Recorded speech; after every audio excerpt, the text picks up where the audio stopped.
ایک بادشاہ نے ایک دن اس خواہش کا اظہار کیا کہ محل میں اتنے سارے عقل مندوں کے ساتھ ایک بے وقوف کو بھی ہونا چاہیے جو کہ سب کے لیے تفریح کا باعث ہو۔ چنانچہ بڑی کوششوں کے بعد ایک بے وقوف کا انتخاب ہوا اور اس کے لیے ایک خاص قسم کا تاج بنوایا گیا۔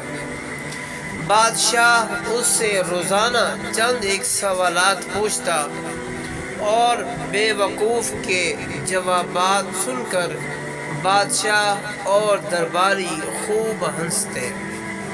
وقت گزرتا گیا اور ایک دن بادشاہ سخت بیمار ہو گیا، یہاں تک کہ طبیبوں نے جواب دے دیا۔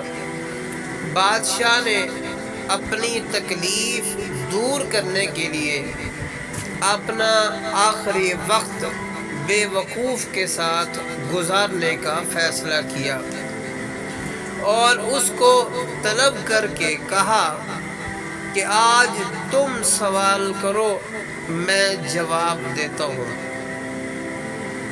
بے وقوف نے پہلا سوال کیا، آپ اپنی موت کے بعد کہاں تشریف لے جائیں گے؟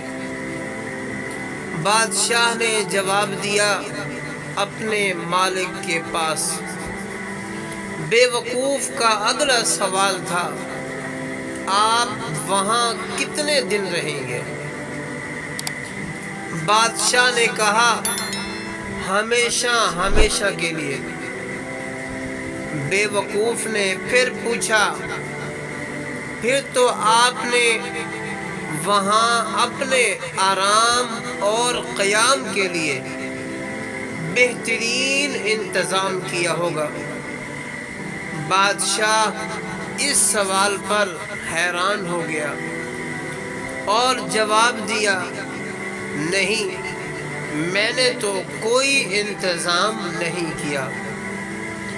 بے وقوف نے اپنے سر سے بے وقوفی کے تاج کو اتار کر بادشاہ کے سر پر رکھتے ہوئے کہا، گستاخی معاف، میرے سے زیادہ آپ اس تاج کے حقدار ہیں۔ جہاں رہنا نہیں تھا وہاں اتنی بڑی سلطنت، اور جہاں ہمیشہ کے لیے رہنا ہوگا وہاں کے لیے کچھ بھی نہیں۔